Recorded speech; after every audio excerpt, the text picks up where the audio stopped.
Apabila Anda orang Indonesia, utamanya orang Jawa, tentu Anda mengenal istilah Islam abangan. Islam abangan maknanya ini, konotasinya itu ke makna buruk.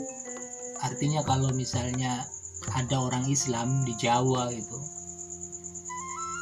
yang nggak sholat, yang nggak puasa, dan hidup semau sendiri tapi KTP-nya Islam gitu, dan punya ritual-ritual menyimpang, itu disebut sebagai Islam abangan.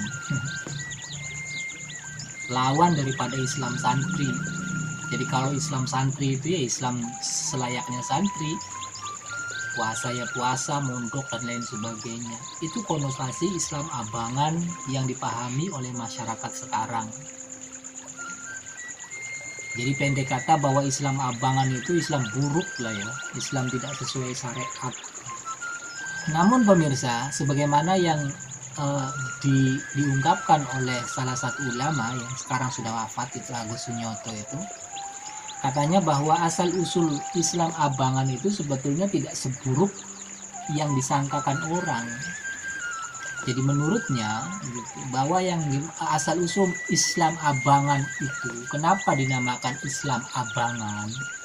Karena orang-orang Islam itu merupakan murid dari Syekh Siti Jenar yang memang pesantrennya itu, pusatnya itu berada di Desa Lemah Abang.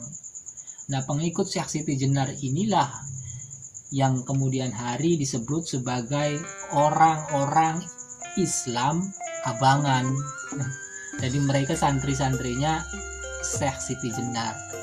Nah, ajaran Syekh Siti Jenar ini pada mulanya itu justru ajaran yang menentang kebudayaan Jawa yang tidak sesuai dengan syariat Islam.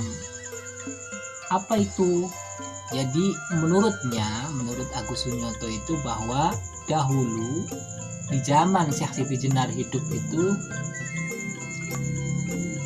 masyarakat Jawa itu dibedakan menjadi dua, yaitu kaula dan gusti.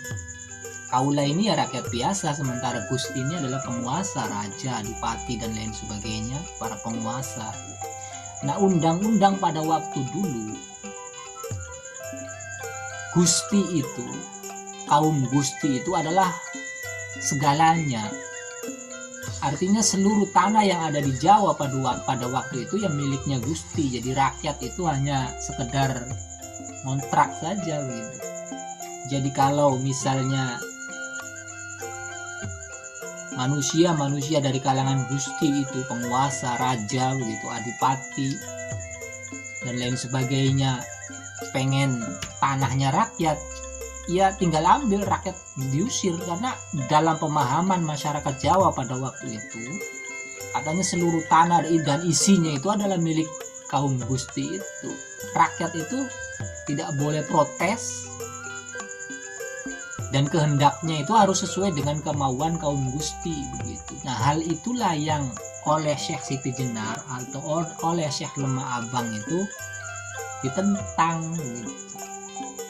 Nah, bagi Syekh Siti Jenar, antara gusti dan kaula itu dalam ajaran Islam tidak ada, semuanya itu mendapatkan hak yang sama gitu. Artinya kaum kaula, rakyat itu ya hak-haknya itu sama di mata Allah begitu dengan kaum gusti. Jadi punya hak memiliki tanah, punya hak mempertahankan martabat keluarga dan lain sebagainya. Itulah sebabnya mengapa murid Syekh Siti Jenar itu katanya itu dari hari ke hari itu banyak ya, karena memang ajarannya itu dianggap sesuai dengan ajaran Islam, di mana ajaran Islam itu di dalamnya yaitu tidak mengenal kasta gitu, dan tidak mengenal pembagian sosial kaula gusti itu. Makanya ajaran Syekh Siti Jenar itu yang terkenal itu adalah manunggaleng kaula lan gusti. Manunggaleng kaula lan gusti ini tidak dimaknai bersatunya hamba dengan Tuhan, bukan.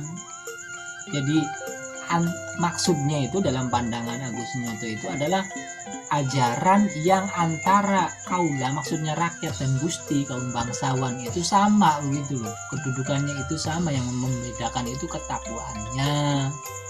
Jadi kaum Gusti tidak boleh semena-mena merampas hak rakyat begitu.